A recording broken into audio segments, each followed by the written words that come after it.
আসসালামু আলাইকুম রাহমাতুল্লাহি ওয়া বারাকাতুহু।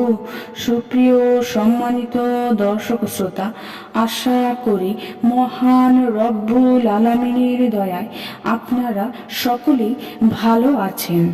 আজকে হযরত ফাতেমা রাদিয়াল্লাহু তাআলা আনহা থেকে একটি ঘটনা বর্ণনা করব।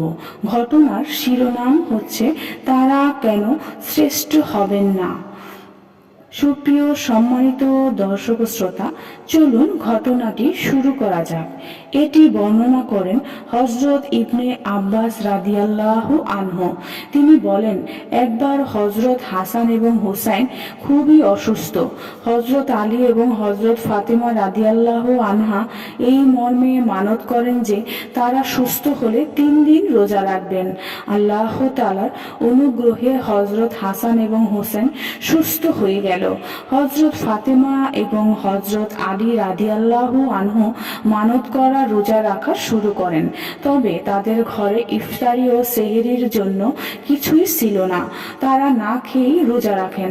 সকালবেলা হযরত আলী রাদিয়াল্লাহু আনহু এক ইহুদির কাছে গেলেন। ইহুদির নাম ছিল শামউন। হযরত আলী রাদিয়াল্লাহু আনহু ইহুদিকে বললেন, উল সুতা বানানোর জন্য মজুরি দিলে ফাতেমা তোমার কাজ করে দিতে পারে।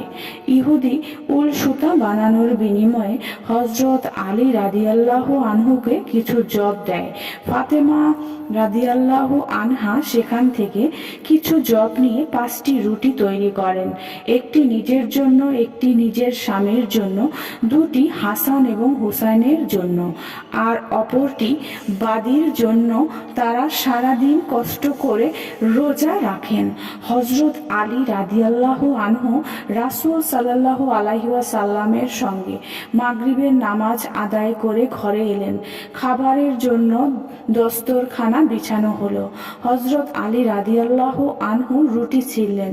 সে সময় একজন ফকির দরজায় হাজির হয়ে বলল, হে মুহাম্মদের পরিবার, আমি একজন ক্ষুধার্ত ফকির, আমাকে খাবার দাও, আল্লাহ তোমাদেরকে আখেরাতে খাবার দিবেন। হযরত আলী খাবার থেকে হাত উঠালেন। তখন হযরত ফাতেমা রাদিয়াল্লাহু আনহুর সাথে পরামর্শ করেন। তিনি বললেন, ফকিরকে খাবার দিয়ে দিন। সবগুলো খাবার উঠিয়ে ফকিরকে দেয়া হলো। দ্বিতীয় দিনও তারা না খেয়ে রোজা রাখেন। হযরত ফাতেমা রাদিয়াল্লাহু আনহা উল সুতার 2/3 কাজ শেষ করে আবার এক সা জব এনে রুটি তৈরি করে মাগরিবের নামাজের পর খেতে বসেন। এবার একজন এতিম এলো। সে বলল, আমাকে কিছু খাবার দাও। তারা ওই দিনের খাবার ওই এতিমকে দিয়ে দিলেন। তৃতীয় দিনই একই ঘটনা ঘটল।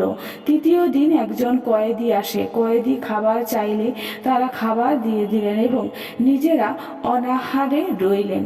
সুপ্রিয় সম্মানিত দর্শক শ্রোতা, আজকের ঘটনাটি এই পর্যন্তই। ঘটনাটি যদি ভালো লেগে থাকে অবশ্যই চ্যানেলটি সাবস্ক্রাইব করবেন, লাইক করবেন, কমেন্ট করবেন এবং বেশি বেশি শেয়ার করে দেবেন। সবাই ভালো থাকবেন। আল্লাহ হাফেজ।